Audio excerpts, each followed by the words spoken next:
Today we start the topic bilirubin metabolism. So bilirubin metabolism begin with RBC.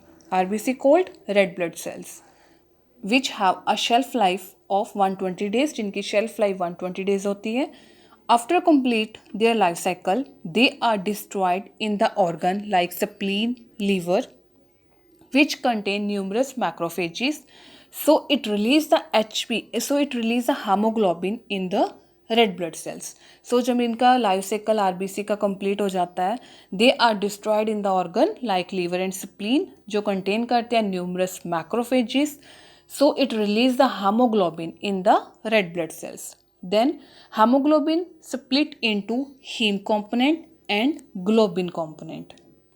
सो जो globin component है next convert होता है into amino acid. Amino acid जो है body में utilise हो जाती है, यूटिलाइज इन द बॉडी. और जो हीम पार्ट है वो कन्वर्ट होता है इन आयरन और in biliverdin by the reaction of haem oxygenase enzyme की वजह से. ठीक है, हीम पार्ट कन्वर्ट हुआ आयरन में और बिलीवर्डिन में. ग्लोबिन पार्ट कन्वर्ट हुआ into amino acid. Amino acid utilise in the body. और जो हीम पार्ट है वो आयरन और बिलीवर्डिन में कन्वर्ट हुआ by the reaction of haem oxygenase enzyme. Then जो बिलीवर्डिन है नेक्स्ट आगे कन्वर्ट हुआ बिलीरुबिन में. येलो कंपाउंड ये कन्वर्ट हुआ by the reaction of biliverdin reductase enzyme की वजह से.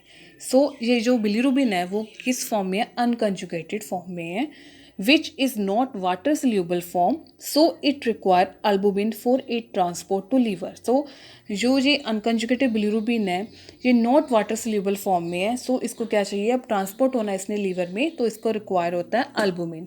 तो इसको अल्बुमिन चाहिए for it transport to liver.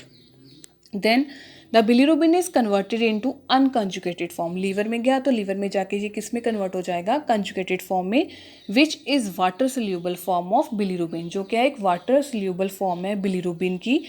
And this reaction take place by the combination of gluconic acid with unconjugated bilirubin.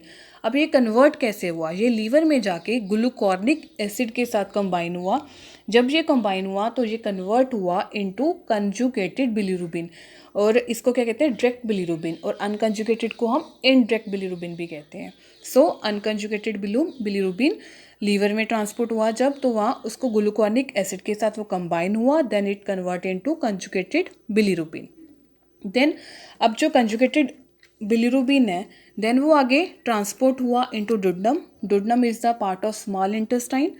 Then आगे transport हुआ into colon. Colon is the part of the large intestine. Then colon में जाके ये आगे convert हुआ urobilinogen and स्टेरकोबिलिनोजन. तो urobilinogen और स्टेरकोबिलिनोजन में ये कन्वर्ट हुए. देन ये आगे कन्वर्ट हुआ इनटू स्टेरकोबिलिन फॉर्म में और एक्सक्रीट हुआ बॉडी में से थ्रू फिक्किस. सो 80 to 90% जो मेजॉरिटी है वो स्टेरकोबिलिन में कन्वर्ट हुआ. देन फिक्किस के थ्रू बॉडी में से एक्सक्रीट आउट कर गया. बट जो 10 to 15% बच गया वो देन अगेन रीअब्जॉर्ब हुआ ब्लड में, रीअब्जॉर्ब हुआ in blood. Then some part reach हुआ लीवर में और जो फ्यू % रह गया वो रीच हुआ किडनी में. तो जो 10 to 15% था देन वो रीअब्जॉर्ब हुआ इन ब्लड, तो सम पार्ट रीच हुआ इन लीवर और जो फ्यू % रीच हुआ किडनी में. देन जो किडनी में पहुंचा तो वो एक्सक्रीट हुआ यूरिन के through in the form of urobilin. So this is the processing of formation and excretion of bilirubin and also called bilirubin metabolism. Thanks for watching.